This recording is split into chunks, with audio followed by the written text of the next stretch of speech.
All right, so today we're diving deep into a musical mashup that, well, it might seem a little unusual at first. Yeah, definitely unexpected. Emo and hip-hop, two genres that, on the surface, seem like they'd clash harder than like a mosh pit at a symphony. Right, total opposites, right. Angsty guitars versus booming beats. Exactly.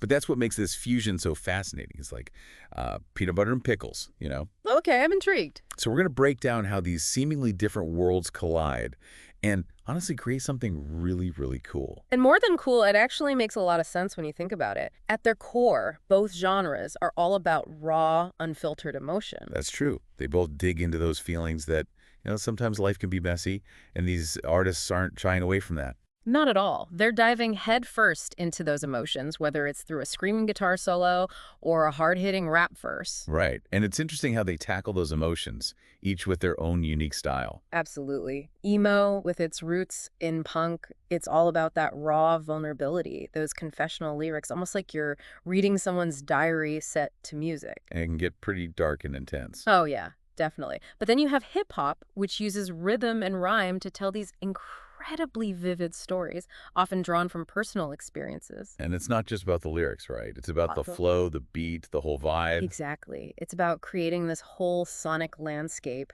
that pulls you into the artist's world. And when you blend those two together, the vulnerability of emo with the storytelling power of hip-hop, you get something really special. You get a sound that's both raw and relatable. And honestly, it's super catchy. Totally. Think about an artist like Lil Peep, for example. Oh, absolutely. A perfect example of this fusion. He was really one of the pioneers, right? Yeah, he was up there. His music, it's like this beautiful kind of sadness, you know?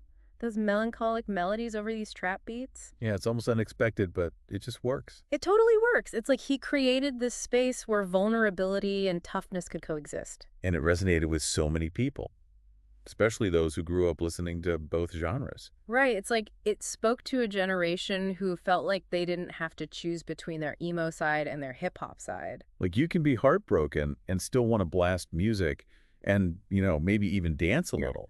Exactly. You don't have to fit into just one box. And that's what's so cool about this fusion. It's breaking down barriers. It's saying you can be into hardcore rap and still connect with the vulnerability of emo, and vice versa. And it's not just about the emotional range, right? It's also about the themes they tackle. Oh, yeah, for sure. This fusion really digs deep into topics like mental health, relationships, identity, even things like addiction and loss. Stuff that's often considered taboo, especially in mainstream music. It's music that doesn't shy away from the difficult stuff. And maybe that's why it resonates so strongly with younger audiences who are, dealing with all of that. Totally. It's like it gives a voice to those experiences, makes people feel seen and understood.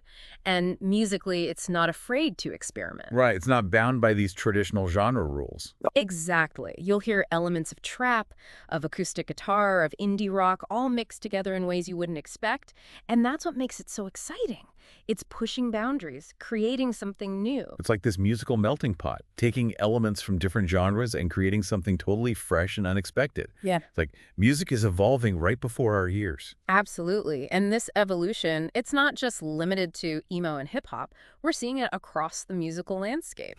Genres are becoming more and more fluid, with artists drawing inspiration from everywhere. Right, like it's not so much about fitting into a neat little box anymore. It's about creating something authentic and expressive, regardless of labels. Exactly. And I think that reflects a broader cultural shift, too. People, especially younger generations, they're more open to embracing different parts of themselves, different tastes, different experiences.